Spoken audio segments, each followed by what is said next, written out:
नाजरीन, सियासत बड़ा बेरहम शोबा है। इसमें जो दिख गया वो बिक गया। आज से चंद हफ्ते पहले जहांगीर तरीन और अब्दुल अलीम खान ने इस्तेकाम पाकिस्तान के नाम से पार्टी बनाई, जिसमें पाकिस्तान तहरीक इंसाफ छोड़ने वाले बहुत से सियासतदानों ने शमूलियत इख्तियार की और जहांगीर तरीन के साथ चलने का ऐलान किया। इस्तेकाम पाकिस्तान के ऐलान के बाद जहांगीर तरीन पै दर पै मीटिंग्स में मसरूफ थे और तमाम सियासतदान उनके साथ खड़े हो जाते थे और पार्टी को खड़ा करने में अपना किरदार अदा कर रहे थे। गुज़श्ता जुमेरात के दिन भी जहांगीर तरीन का बिजी शेड्यूल जारी था, जिसमें इस्तेकाम पाकिस्तान पार्टी आइन के मुतालिक मुशावरत होना थी। ये मीटिंग अब्दुल अलीम खान के घर पर हो रही थी, लेकिन अचानक जहांगीर तरीन को एक चौंका देने वाली कॉल मौसूल हुई और दूसरी तरफ बोलने वाला शख्स उनको बहुत दर्दनाक खबर सुनाता है कि उनके छोटे भाई और मुल्तान सुल्तान्स के मालिक आलमगीर खान तरीन अपने बेडरूम के अंदर खून में लथपथ पड़े हुए हैं, जिसको सुनने के बाद फौरन वो मीटिंग छोड़कर उनके फ्लैट की तरफ रवाना हो जाते हैं। जब वो उनके फ्लैट पर पहुंचते हैं तो उन्होंने देखा कि उनके भाई आलमगीर तरीन अपने बिस्तर पर खून में लथपथ पड़े हैं। करीब जाकर देखने पर मालूम हुआ कि उन्होंने खुदकुशी कर ली। ये खबर उनके लिए कयामत से कम ना थी, क्योंकि ये खबर अचानक थी। जहांगीर तरीन ने अपने भाई का पोस्टमार्टम कराया और वजह जानने की कोशिश की तो मालूम हुआ उन्होंने खुदकुशी की है।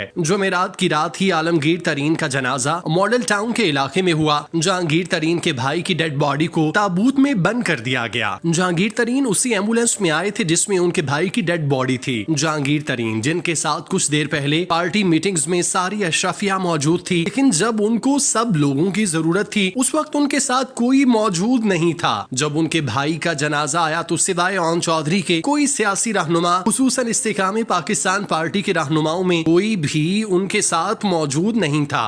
अब्दुल अलीम खान, फयाजुल हसन चौहान, आमिर कियानी, इमरान इस्माइल, सरदार तनवीर इलियास, मौलवी महमूद, डॉक्टर मुराद राज, शोएब सिद्दीकी, मामून जाफर तारड़, जलील शरकपुरी, ये सब पार्टी की इफ्तिताही तकरीब में उनके साथ साथ थे। लेकिन जैसे ही मुश्किल वक्त आया कोई उनके साथ न था। उनके भाई के जनाजे में कोई बड़ा सियासी रहनुमा शरीक नहीं हुआ, बल्कि जहांगीर तरीन अकेले बेबसी की तस्वीर बने थे। आज उनके भाई का रस्म कुल था, जिसमें बहुत सारे लोगों और सियासी रहनुमाओं ने शिरकत की थी। इसमें भी कोई उन तमाम रहनुमाओं से शरीक ना हुआ। जनाजे पर कहा जा सकता है कि कोई दूसरे शहर में था तो ना पहुंच सका, लेकिन आज उनकी वफात का तीसरा दिन था। आज सबको आना था, लेकिन सबका ना आना बहुत से सवालात को जन्म देता है। आज भी जहांगीर तरीन को इन सब के साथ की जरूरत थी, लेकिन कोई सियासी, यहाँ तक कि उनकी पार्टी के सदर अब्दुल अलीम खान, जो हर वक्त लाहौर में होते हैं, वो भी कुलखानी में शरीक ना हुए। नाजरीन, जहांगीर तरीन के भाई के जनाजे और कुलखानी